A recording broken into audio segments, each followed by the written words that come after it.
Well, today's episode is going to be a little different. I've been held back a little bit on what I was going to do, but we're going to be reviewing the much recent MLW Underground Wrestling show, where we feature, of course, three matches. One is a dumpster match, and two other matches that I try to remember what I was. But we do have Impact Wrestling. As you know, we're almost getting closer and closer to Rebellion. But however, this will be the day where we get to hear if Mickey James is medically cleared to be at Rebellion, or the obvious, she cannot. And of course, we got Ring of Honor with the Ring of Honor World title on the line, and of course the Ring of Honor Women's World Championship Proving Ground match taking place. And we got several other matches we definitely going to be talking about, and also some news updates to tell what's been going on in the world of pro wrestling, such as what matches are being booked, what events are being announced, or anything else. So let's get ready for another episode of Deleted Wrestle Zone.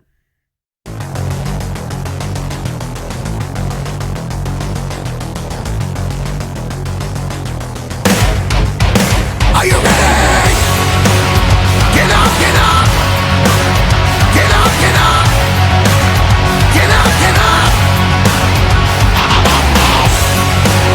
Get up, get up! Get up, get up! Get up, get up!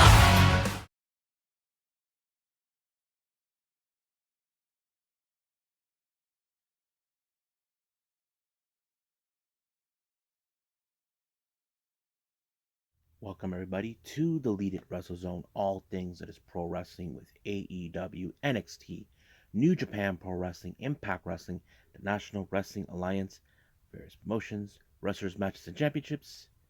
I am your host, Jay here. So let's begin with MLW with the latest Union Wrestling that took place on the 11th of April. It opened up with a dumpster match. Yes, folks, I said it, a dumpster match. Now, if you guys are fans of the Attitude Era, you remember the dumpster match that involved Terry Funk and Mick Foley taking on the New Age Outlaws. We're talking about Billy Gunn and Road Dogg Jesse James. It's the same, but except it's a four-way. But a very, how you can say, unusual slash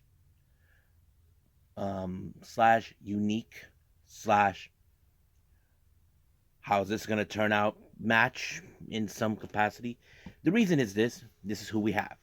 We have the Southern Psycho, Matthew uh, Mance Warner, the One Man Militia, Matthew Justice, everybody's favorite luchador, Microman, and the most hated person, Rio One.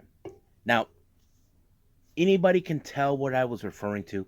Oh, yeah, that's right. You have three people who have one common goal, Rio One. I mean, look, Microman has been harassed and been bullied by Rio One. Mance Warner ran him over with his own car and ended up in jail, but got bailed up by Matthew Justice and of course, one called Manners, the second gear crew. And of course, Matthew Justice, well, he likes all kinds of man. So it became not, it wasn't initially a four-way type of match. It was more of a 3-on-1 type of scenario.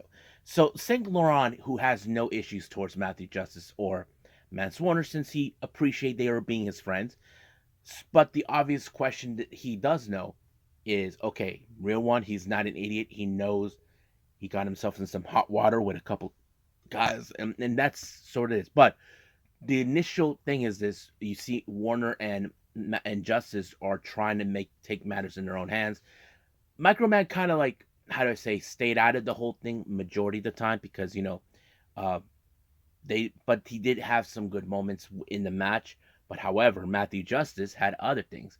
He decided to go a little crazy and put Matthew Justice Matt Real One on top of the dumpster, and of course, Matthew Justice went and grabbed a ladder, climbed high, and elbowed Real One right into the dumpster, giving him the win. But however, that does not end there. The Calling shows up out of the blue. As you know, the Calling, all four members of the group, along with Raven, RSP, and Akira, along with the fourth member, will be facing Second Gear Crew and Hammerstone at War Chambers. So that kind of went into that direction. They want Second Gear Crew to not make it all the way to War Chambers. Now, this was announced recently. I was originally going to put it on the news updates, but I said, you know what? Let's just put it right now. The return of MLW Fusion. Now, if you guys remember, was a show that they used prior before Underground Wrestling. From my understanding, they're still going to do this on their channel reels, so I probably will see it when it comes in. Nothing on the if it's going back to Pro Wrestling TV or in YouTube channel like we always have. But yes, that's what I've been hearing. Now, more information on Battle Royale 5. There are many wrestlers have been announced, like the Second Gear Crew, the Calling, the Bumaye Fight Club, those guys. So we got that coming. Now, our next match is a no ropes catch style wrestling. We have Davey Boy Smith versus the Bumaye Fight Club leader, Alex Kane. Now, this was already officially announced. Alex Kane is banned from the Opera Cup since he stole the cup because he refused to be part or give back the cup to the family, knowing that this is part of the Hart family. So basically, hopefully, the Hart family does have a way to force Alex Kane to give him back the cup where it rightfully belongs. So this was the kind of match where there's no ropes around, but you have one guy who's specialized in submission, such as Davey Boy Smith, but you got a guy who is all about suplexes, so that kind of sets it in. But once again, in this type of match, that dirtbag Mr. Thomas gets involved, got his ass whooped. Then Alex Kane, once again, with his usual trick, failed until he ended up in the rear naked choke. Referee realized he couldn't move, so he called it. Match goes into Davey Boy Smith, but Kane wakes up not realizing what just happened, that he got choked out to death. So I thought it was pretty great. Now, our next match, we have Calvin. No, never mind. We have an interview with Leo Rush. As you know, he's saying that, he's been calling Lee Dorado for months for a shot of the title, and he never responded. So basically, he felt he was being disrespected. So that's why he took the MLW World Middleweight title with him. So we'll see what Lee Dorado happens, but we'll follow him. Now, our final match, we have Calvin Tankman versus Akira. This was a much brutal match in every aspect, but I thought that the heavyweight hustle will walk out of this one, but it did not. It was a bulldog choke by Akira to Tankman in order for him to tap out. But apparently the calling got into war once again with Second Gear Crew and Hammerstone, both inside the ring and outside of the parking lot. It became a total mayhem. So we'll see what happens when we get to War Chambers. This is something we definitely going to be paying attention to. I think that's pretty much it with MLW. Let's move on with Impact Wrestling.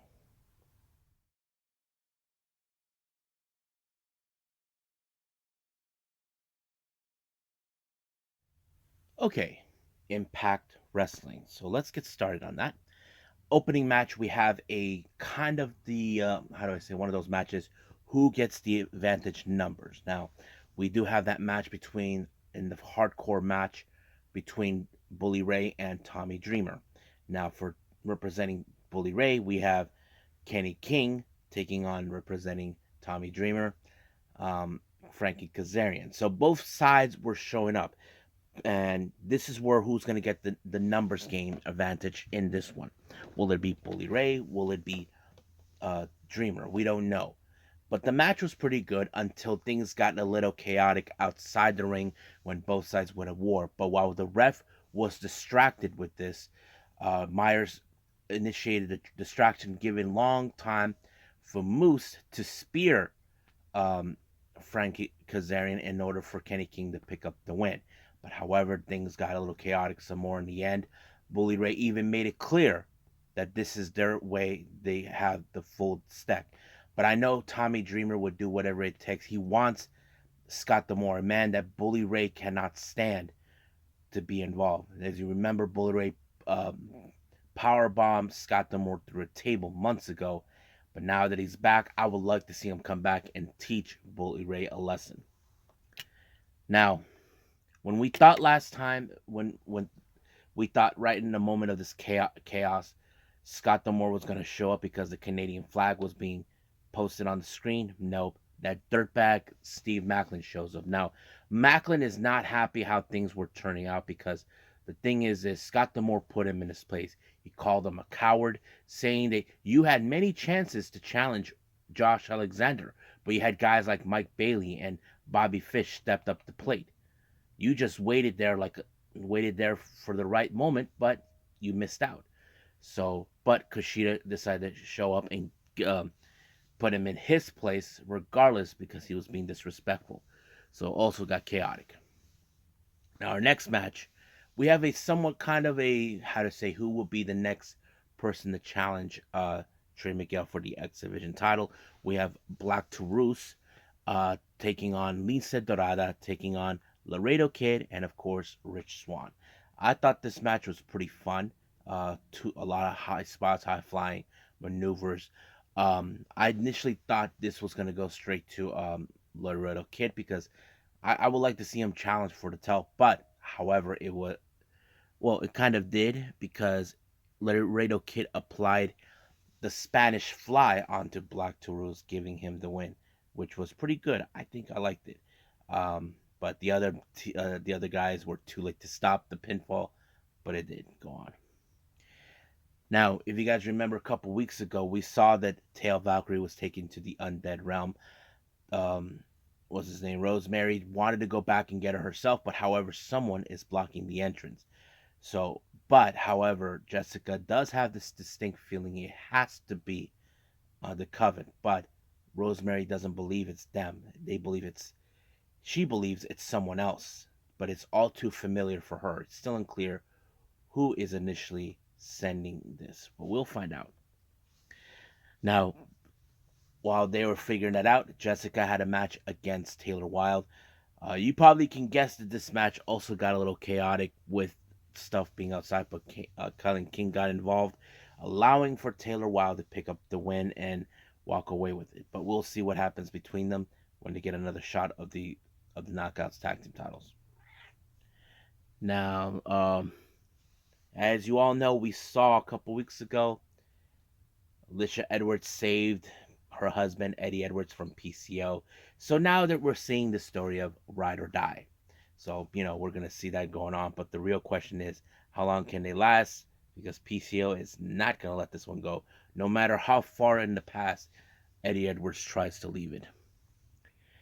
Now, our next match, this is a very fun match. We have Dirty Dango teaming up with Say His Name and He Appears. I believe in Joe Hendry. I believe in Joe Hendry.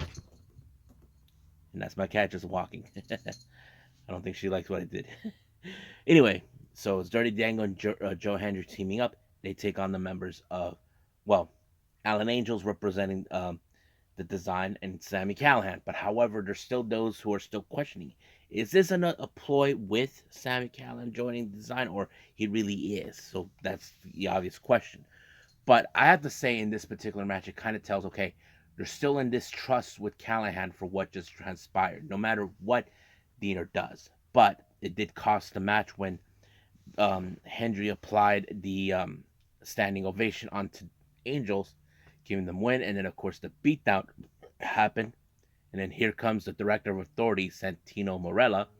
And, of course, he had the Cobra Clutch right into Alan Angel's face. So basically, last week we heard that the design attacked Santino Morella, but he got a little bit of payback that we expected. Now, our next match, we have Giselle Shaw along with her posse, Jai Vidal and Savannah Evans, taking on Tasha Steelz. Now, keep in mind, this is a very interesting dilemma. Tasha Steelz, who no longer has Savannah Evans by her side, now she's with Giselle Shaw. This is a numbers game. You probably would think there's no way Tasha Steelz would get out of this, but somehow she was able to overcome all the odds when she pinned Giselle Shaw, and it was over. But Giselle Shaw hurt her knee in the process, so we don't know for sure how the extent it is, but hopefully Impact can give us the update on that. Now, the moment of truth has come in. We were expecting this for a while. Jordynne Grace and Deonna Purrazzo were in the room, hearing what Mickie James had to say. However, the unfortunate news, she announced she's not medically cleared. So she cannot be cleared in time for Rebellion to defend her title, which leaves a huge disappointment for Jordynne Grace. We would have expected that to happen, but no, we know Jordynne Grace wants to have that match with Mickie James to rectify the fact that she tapped out, but that sort of that Mickie James tapped out, that sort of thing. But we don't know when will that happen. But I don't think Deonna Purrazzo is too concerned. I think she understands how this is going to happen, but she can see how Jordynne Grace is really disappointed that this is not going to happen. But Mickie James left the belt, relinquished the Knockouts title in the middle of the ring and left it there with her hat. So hopefully she recovers in time, and hopefully we probably will see her down the line. We just don't know when. But I think that's pretty much it. What we have with Impact. Let's move on with ROH.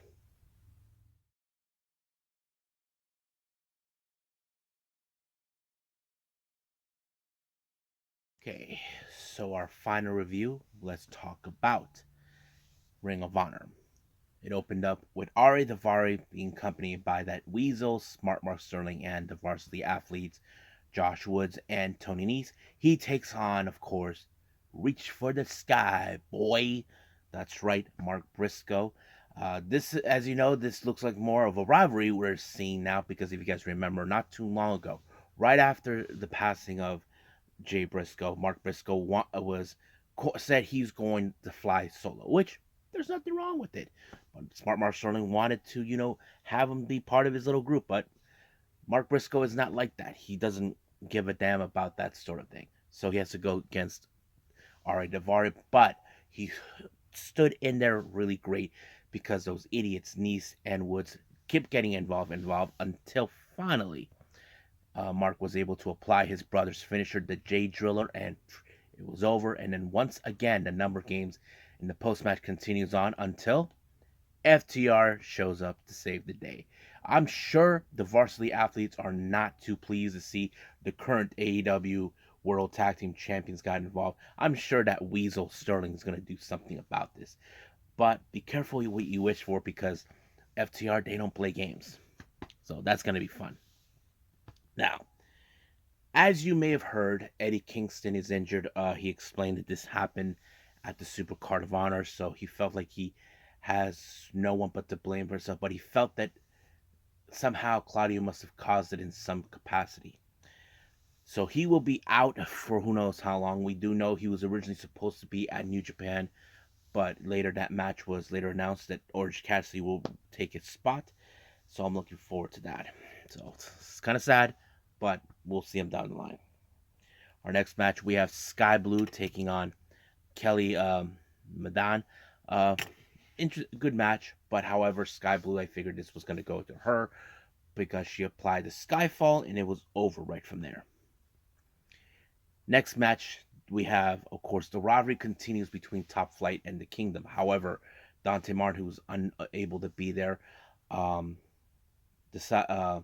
Darius went alone, but things were exactly like we thought that Matt Taven was going to get himself involved in every way possible to hurt, of course, Darius Martin. But however, the match ended in no disqualification because Matt Taven couldn't control his composure. But when we thought that Darius Martin was all alone, he was not alone. Apparently, unexpectedly, we saw Action Andretti come out for the save. So I did not expect that, and I'm sure the Kingdom were not expecting that either. But later on, Action Andretti says that he did not like how the numbers games were going in favor against Darius Martin, so he decided to volunteer himself to give him a helping hand. And of course, Darius appreciates that no matter what. So this time he knows he's not alone. So next week, those two teams will face off each other. So this is going to be fun. Now, our next match, we have what could have been a pure wrestling match, but it's not. This is between Tracy Williams, the hot sauce, taking on Wheeler Yuta. Now, these two guys knew each other back in the day.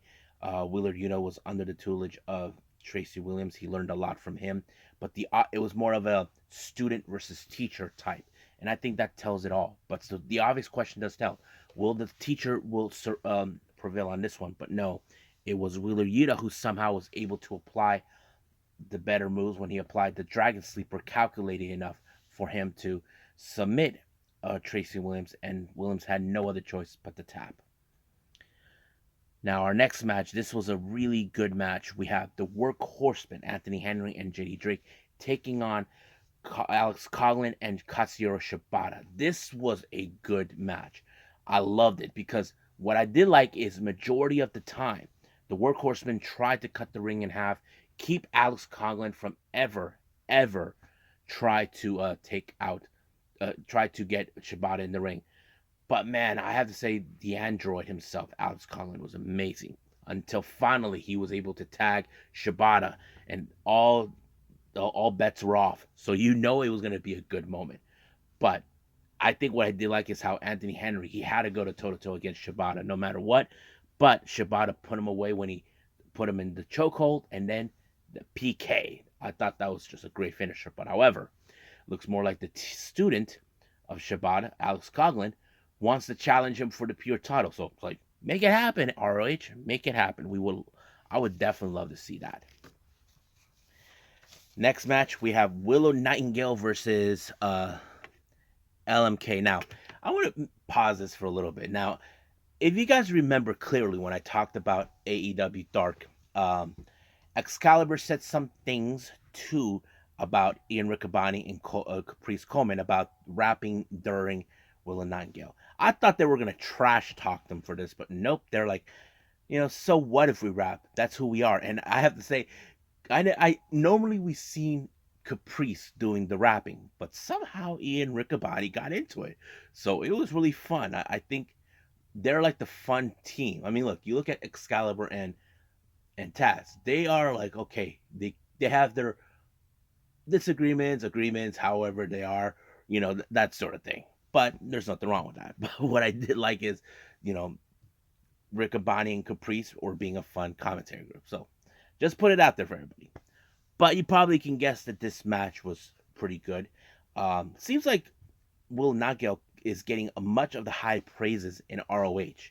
Now I'm not saying she's not getting high praises in AEW, but it feels that way in some ways. I'm not 100% sure, but she was able to pick up the win with the Dr. Bomb, and it was over.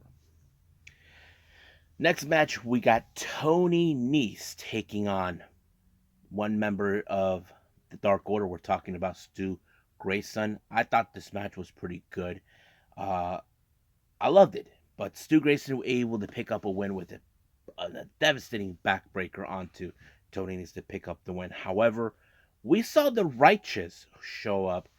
Now we don't know what's the significance, but from what Caprice Coleman says, it seems that they have their eyes set on Stu Grayson. The initial situation is why. Until later in the backstage, they explained the reasons. They felt, hey, Stu, your Dark Order friends went forward without you. You're better off away from them. So they seem like they're trying to get him to join the Righteous because they felt these guys moved on without you, and now they're welcoming you with open arms. That's not right. I mean, Righteous acts like they think they're politically correct in certain capacity, but the obvious thing is, what is Stu Grayson gonna say? Does he agree with them, or does he say, "Look, I left for my own accord"? Whatever he's gonna do, we don't know. But I'm sure that what's his name, Evil Uno, is gonna try to be on the fences of what they're saying, like their accusations towards, oh, we moved on without him. I'm like, it's not like they moved on without. They have to move forward. They couldn't stay where they're at right now at the point. Now our next match is the ROH Women's World Title in a proving ground match between Athena and Ashley DeBross. Ashley was pretty good, but however, Athena picked up the win when she applied what I like to call it the Eclipse, even though it's a different name now. But she picked up the win, and once again, she decided to beat her up outside the ring. But Ashley was talking to Lexi Neer like she felt the sign of disrespect of Athena, but Athena attacked her again, and this time she's saying she's sick and tired of not getting what she wants. She's saying if ROH doesn't give her the better competition, then she's going to beat up Lexi Nair. You know, I'm sure that if Athena put her hands on Lexi and Eric, she probably will be fined and suspended, or worse, relinquish her title. Our next match, we have the ROH World title, Metalik versus Claudio Castagnoli. Pretty good match, but I can tell you this match ended with Claudio Castagnoli when he applied a neutralizer on him, and it was over right from there. So we'll see what happens next week. But right now, let's just end it right here and move on with some news updates.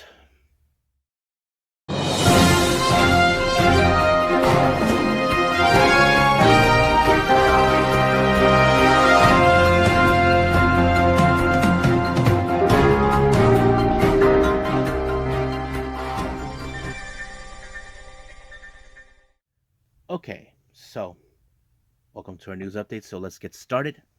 Our first ones, we got the GCW updates. What's going on now? Two things have come around. For the Scene of a Crime event that takes place on the 22nd of April, we're gonna have Thrusty, which is consistent of Dark Sheik, Effie, and Alley Catch. They take on Billy Starks, Cole Radrick, and Brogan Finley. I am looking forward to that match. See how that goes on. Now, some exciting news coming for every GCW fan out there. You may have heard GCW will be heading to Germany. Now, this is amazing. I mean, we know they have been to Mexico, they have been to the UK, they've been to Japan, and now they're heading to Germany. It appears they're going to be having some sort of a working working relationship with XWX XW WXW. They're going to have two shows there. It's going to be in Berlin, from my understanding. The first one's going to be just a regular GCW event on the 22nd of September, but the following day, this September 23rd, is going to be GCW versus Europe. So that's going to be awesome. I'm sure we're going to be seeing some interesting European wrestlers you may or you may never heard of. So this is why I love this type of thing, because here in Deleted Wrestle Zone, I try to talk about wrestlers and promotions you may not have heard of. If you want to keep an open mind to check them out, that's why I built this channel for. So I'm looking forward to that.